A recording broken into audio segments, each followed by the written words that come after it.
Laurent Munich, Bokertov, bonjour. Bonjour. Laurent Munich, je rappelle que vous êtes le fondateur et le directeur depuis plusieurs années. Vous allez nous le dire de manière plus précise du site prestigieux de la communauté juive academ.org, un site sur lequel on peut trouver des centaines et voire plus des milliers de conférences sur la pensée juive, sur le peuple juif, sur l'État d'Israël. Nous allons en parler dans la seconde partie de cet entretien. Mais tout d'abord avec vous, et je fais référence aussi au fait que vous avez une longue carrière de journaliste, je voudrais que nous essayions de décrypter un peu la problématique aujourd'hui autour de la visite de Donald Trump en Israël. Une visite qui n'a pas encore commencé, qui ne débutera que dans 5 jours, mais qui suscite d'ores et déjà énormément de polémiques autour du statut de Jérusalem. Est-ce que Donald Trump transférera, comme il l'avait promis durant sa campagne électorale, l'ambassade des États-Unis de Tel Aviv à Jérusalem? Et puis une polémique aussi autour du Kotel à Ma'aravi, du mur occidental, qui a suscité un incident, qui a provoqué un incident diplomatique il y a 2 jours entre diplomates américains qui ont qualifié l'esplanade du mur occidental de territoire occupé, et des diplomates israéliens assez stupéfaits de voir ce comportement. Et puis également, et ce sont les dernières informations d'hier soir,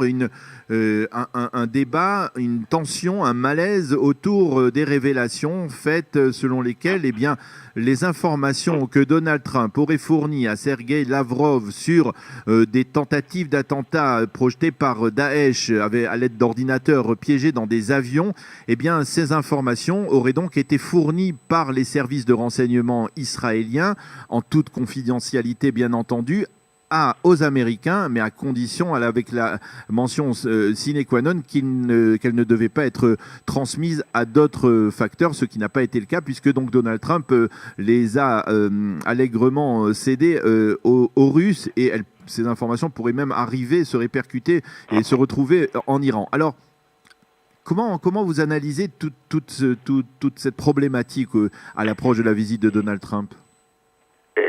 Daniel, vous avez malheureusement bien résumé la situation, si je puis dire, non sans omettre le dernier, puisque vraiment là, on a l'impression qu'un scandale chasse l'autre. Le dernier, celui que je lisais à l'instant sur le site du New York Times, qui est sorti cette nuit, à savoir que, en plus de tout, Donald Trump aurait fait, avant de le démissionner, aurait fait des pressions sur son directeur du FBI pour qu'il laisse tomber les poursuites contre son secrétaire, son ministre des Affaires étrangères chargé de la sécurité, et ça entrave à la justice.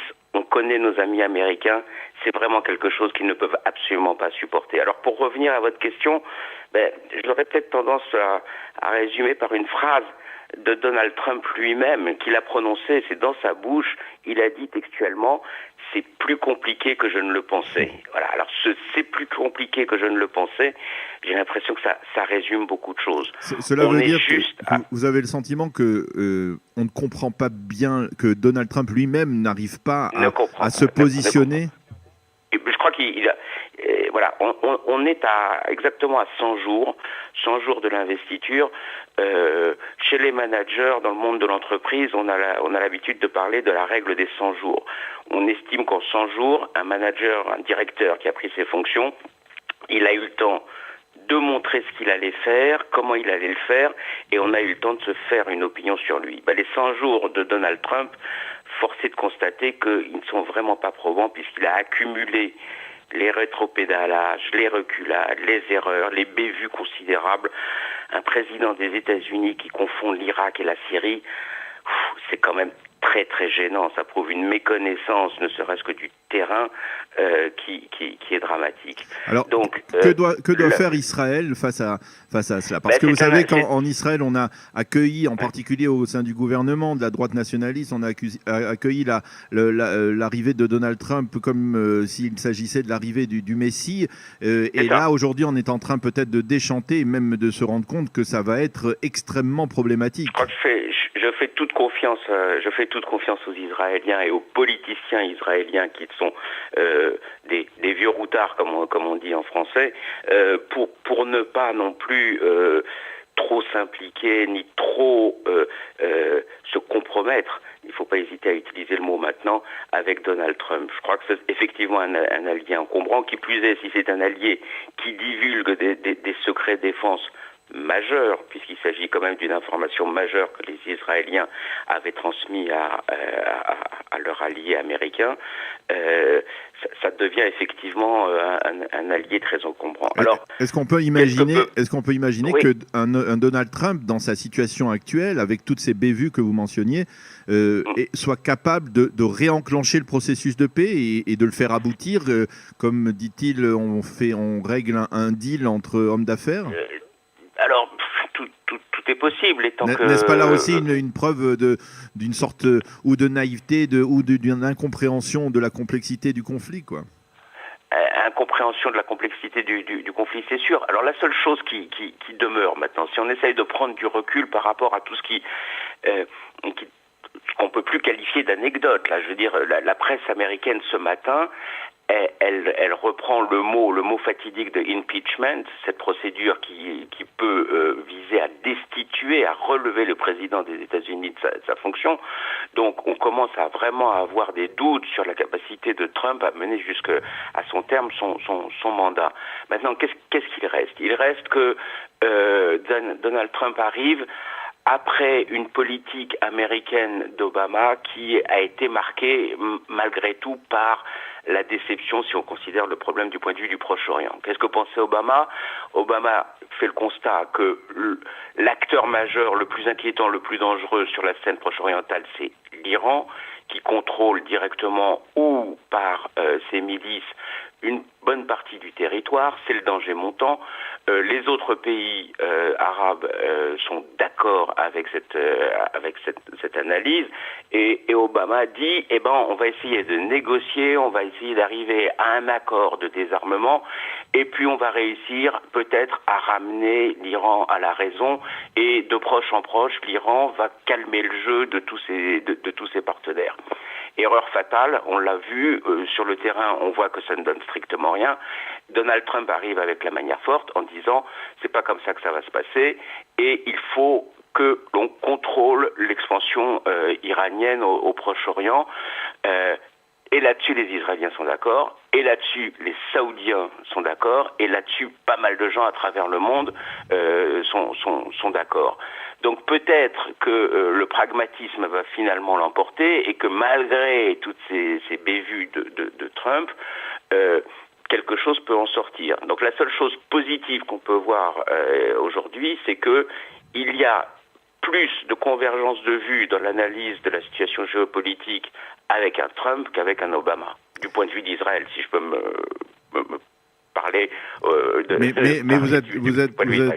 vous êtes d'accord qu'il faudra être très prudent concernant des développements ou des décisions à prendre de la part tant des Palestiniens que des Israéliens face à un président qui est comme ça, on va dire, un peu sur un fil et très incertain.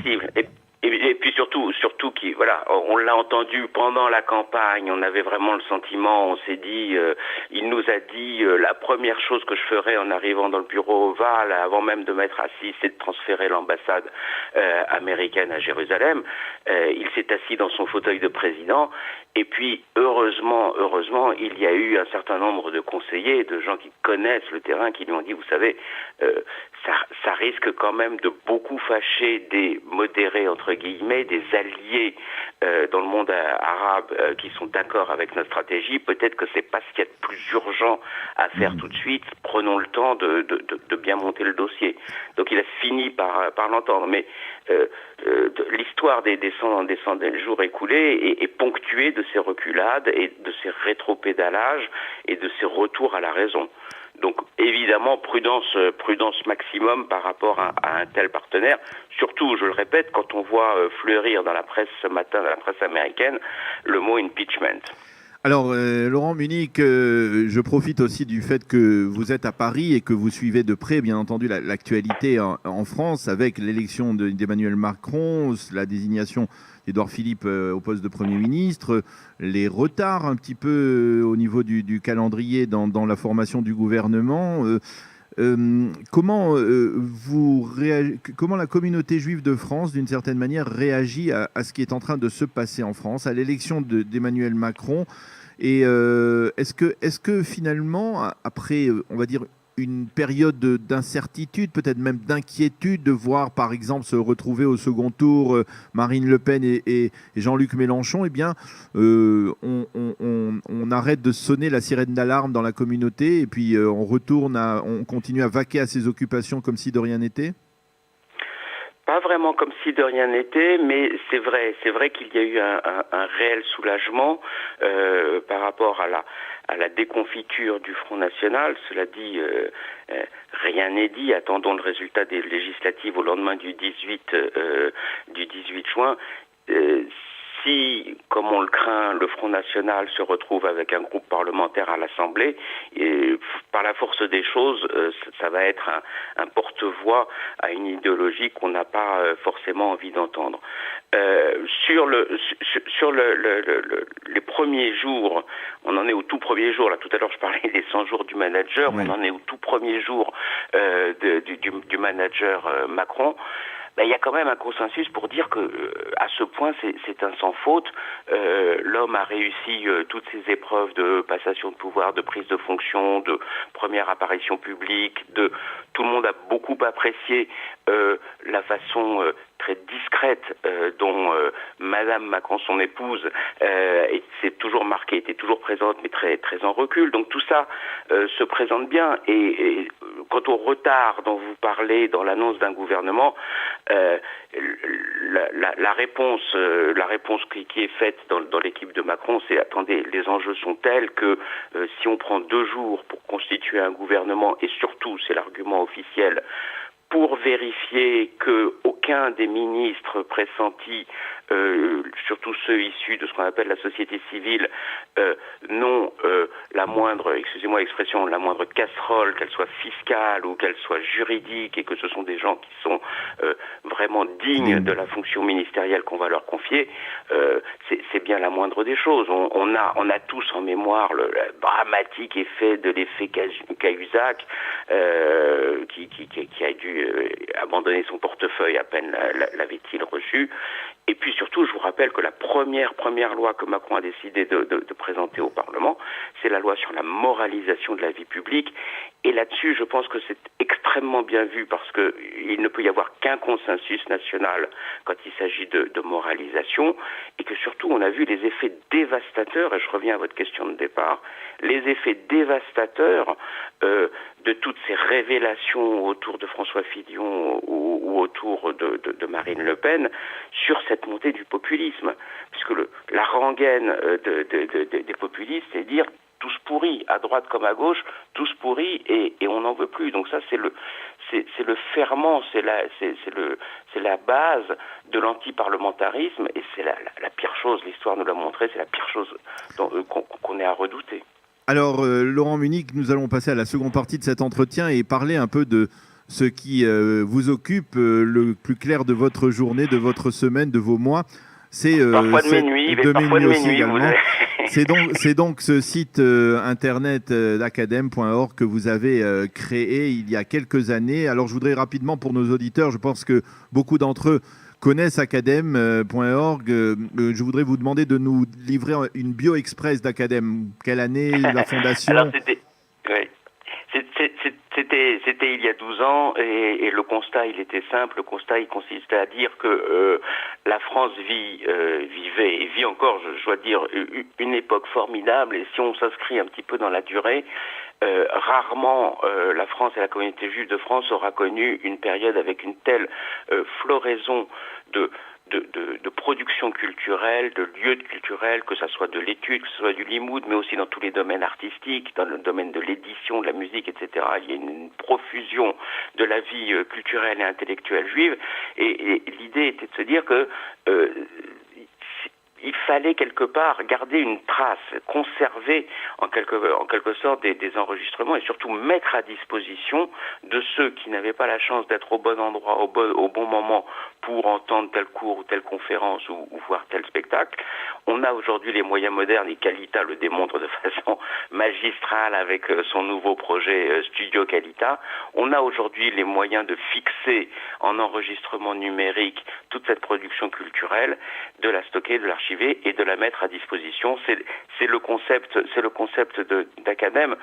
L'autre concept, l'autre idée... Alors il faut souligner, oui. je vous interromps pour dire que, si je ne m'abuse, c'était l'été dernier, lorsque l'on parlait de la polémique autour du Burkini, un des éditorialistes du Monde, ou en tout cas le spécialiste des religions du Monde, avait écrit dans son éditorial que les religions avaient beaucoup de mal à transmettre leur patrimoine, à l'exception, avait-il dit, du judaïsme, qui le fait de manière excellente à travers le site Academ. C'est donc, on va dire, un cachet de prestige que le spécialiste des religions du monde vous a accordé.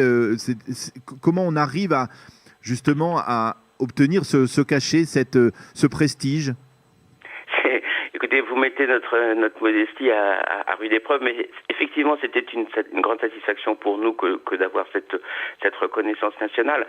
Je crois que s'il y a peut-être une idée clé, pour ne pas parler de secret, mais une idée clé qui me paraît fondamentale, c'est que Academ est ouvert absolument à tous les courants, toutes les tendances, des plus religieux aux plus laïques. La seule condition pour pouvoir paraître sur Academ, c'est de reconnaître le caractère absolument fondamental de l'existence de l'État d'Israël. Donc au-delà de cette limite, la parole n'est plus possible sur Academ, mais tant que cette limite est respectée, à ce moment-là, toutes les tendances du judaïsme peuvent s'exprimer sur Academ. Et c'est peut-être en faisant justice à cette extraordinaire diversité de notre communauté aujourd'hui que on a un petit peu posé les fondements d'Academ. Alors concrètement, il faut des moyens. Qui sont les partenaires d'Academ pour la réalisation de ce site ? Il faut des moyens, effectivement. Il faut des réseaux d'organisateurs d'événements, de journalistes, de pigistes, etc. Le projet est porté, il était créé à son origine par le Fonds social juif unifié que tout le monde, tous vos internautes connaissent, et cofinancé par la Fondation pour la mémoire de la Shoah. Et depuis 12 ans maintenant, ces deux fondations essentielles et ces deux piliers de la communauté juive financent le site Academ, et il va sans dire qu'on leur en est très reconnaissant. Alors donnez-nous un avant-goût, un goût de ce que l'on peut trouver sur Academ. Quelles sont les rubriques que l'on peut trouver sur Academ, que ce soit à propos de la communauté juive, du peuple juif, de l'histoire juive ou même de l'histoire donc d'Israël, en quelques mots? Alors écoutez, je vous propose, si vous allez sur la une du site, on vient de mettre en ligne de nouveaux colloques qu'on avait filmé au cours des quelques dernières semaines, quelques derniers mois, et puis des choses qu'on a enregistrées dans notre propre studio. On a un entretien, par exemple, avec Éric Marty, qui nous propose une analyse extrêmement intéressante pour savoir comment très progressivement, l'extrême gauche française et puis la gauche parlementaire, je parle de celle de M. Mélenchon, s'est laissée progressivement contaminer par les vieux relents antisémites, par la haine du juif. Tout le monde a été très marqué dans cette campagne par la façon dont M. Mélenchon parlait du banquier Macron et du banquier Rothschild Macron en reprenant des expressions de Marine Le Pen. Donc on a une réflexion autour de ça. On a également une réflexion avec un bon spécialiste du Front National, Jean-Yves Camus, qui fait le point aujourd'hui. Est-ce qu'on peut parler d'implosion du Front National ou est-ce qu'il est en train de se reconstituer? On a une analyse avec un éditorialiste, très bon spécialiste du Proche-Orient, Alain Frachon, ancien directeur du journal Le Monde, justement sur Trump qui découvre la complexité du Proche-Orient. Et puis, bien sûr, on a toutes sortes de colloques, les colloques les plus variés. On a également tout un couplet, puisque dans quelques jours va commencer pour des millions de musulmans va commencer le Ramadan. On se pose la question de savoir est-ce qu'il y a des des convergences, des passerelles entre ce jeune des musulmans et ce jeune et le jeune juif, la pratique, le rapport à la nourriture et le rapport aux jeunes dans les deux religions. Voilà, on le voit, c'est joindre d'une part l'actualité, essayer d'analyser l'actualité, mais aussi prendre du recul d'un point de vue de réflexion intellectuelle, de pensée juive, pour essayer de mieux comprendre un peu à la fois le judaïsme et on va dire cette actualité brûlante qui nous occupe au quotidien. C'est exactement ça, c'est essayer de prendre du recul pour décrypter l'actualité et voir si grâce aux principes fondamentaux de la pensée juive, de la culture juive, on peut mieux comprendre effectivement ces phénomènes que nous vivons. Eh bien, Laurent Munich, je dois préciser, vous l'avez dit en allusion, que Academ et Qualita ont décidé de coopérer et de travailler ensemble, et que d'une certaine manière, ce studio dans lequel nous nous trouvons et à partir duquel nous émettons, studioqualita.com, eh bien, sera aussi à plusieurs reprises dans l'avenir le studio d'enregistrement d'Academ en Israël. C'est un développement important qu'il fallait certainement mentionner. Je vous remercie d'être... Et dire toute notre reconnaissance au directeur et à toute l'équipe de Qualita pour nous accueillir et partager ces installations magnifiques. Merci Laurent Munich d'avoir été avec nous, d'avoir répondu à nos questions à la fois et d'actualité et on va dire avec là aussi un peu plus de recul sur votre site academ.org. Merci, à bientôt, bonne chance pour la suite. Shalom. Merci Daniel. Il est 8h32 sur studioqualita.com. Dans quelques instants, la chronique quotidienne d'Eliana Gurfinkel, Un jour notre histoire, une chronique qui sera consacrée en ce 17 mai 2017 au 40e anniversaire de ce que l'on a appelé le renversement, la révolte, le changement politique en Israël avec la fin de l'hégémonie de la gauche travailliste en Israël et l'arrivée au pouvoir pour la première fois après 30 années d'existence de l'État d'Israël, 29 années très exactement, de la droite nationaliste de Menachem Begin. C'était le 17 mai 1977. Eliana Gurfinkel va nous retracer l'histoire de ce changement.